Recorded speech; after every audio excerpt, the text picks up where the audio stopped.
नाशिक आणि त्र्यंबकेश्वरमध्ये होणाऱ्या सिंहस्थ कुंभमेळ्याच्या कामांना सुरुवात झाली आहे। मात्र तरीही साधू महंतांकडून नाराजी व्यक्त केली जात असून मुख्यमंत्री देवेंद्र फडणवीस यांची भेट घेऊन साधू महंत आपली नाराजी व्यक्त करणार आहेत। कुंभमेळा मंत्री गिरीश महाजन गोड बोलून बोळवण करत असल्याचा आरोप साधूंनी केलाय।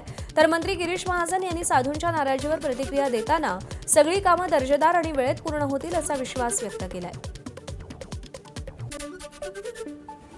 कुंभमेळा प्रशासन अधिकारी पूर्णपणे सुस्त आहे। अजिबात जमिनीवर आणखीन प्रगती नाही आहे। आम्ही मुख्यमंत्र्यांना वारंवार विनंती करतो की तुम्ही यावं, मॉनिटरिंग करावं। 6 महिन्यापासून वेळ मागतो।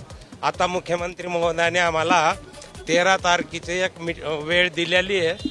त्या दिवशी आम्ही मुख्यमंत्र्याशी रूबरू फेस टू फेस बोलणार आहोत। अहो, तुम्ही सर्व फिरता पत्रकार आहे, आज कामाची कंडिशन कुठे आहे? यांच्याकडे इतके मोठे चॅलेंज आहे, हे स्वीकारूच शकत नाही चॅलेंज। हे जे बोलतात हे फक्त लोकांना गोड बोलण्यापुरतं दिसतं। वास्तविक यांचे कामं मेळा येईपर्यंत होणारच नाहीये। सगळे अतिशय खुश आहेत, अतिशय वेगाने कामं सुरू आहेत। मागच्या वेळेला आमच्या सरकारहून 6 महिन्यानंतरच कुंभमेळा होता, त्यामुळे खर्चही कमी झाला, थोड्या सुविधाही कमी झाल्या असतील, पण यावेळेला कुठे हात आकडता आम्ही घेतला नाही। माननीय मोदींनी सांगितलेलं आहे की कुंभमेळ्यामध्ये कुठे कमी पडता कामा नये। माननीय देवेंद्रजी सांगितलं की जे लागेल ते सगळे करा। आम्ही यावेळेला जवळपास 32-35 हजार कोटी रुपये कुंभमेळ्यासाठी खर्च करतोय, की जे मागच्या कुंभमेळ्यामध्ये 3,000 कोटीपर्यंत होते। 10 पट खर्च आम्ही या ठिकाणी करतोय। सगळ्या इन्फ्रास्ट्रक्चर, सगळ्या व्यवस्था सगळ्या आम्ही या ठिकाणी करतोय।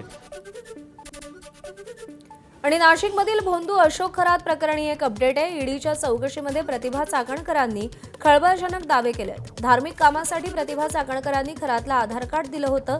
स्वतःचं आणि मुलाचं आधार कार्ड भोंदू खरातला दिलं होतं आणि गैरवापर करून बोगस खाती उघडण्यात आल्याचा प्रतिभा चाकणकर यांनी दावा केलाय।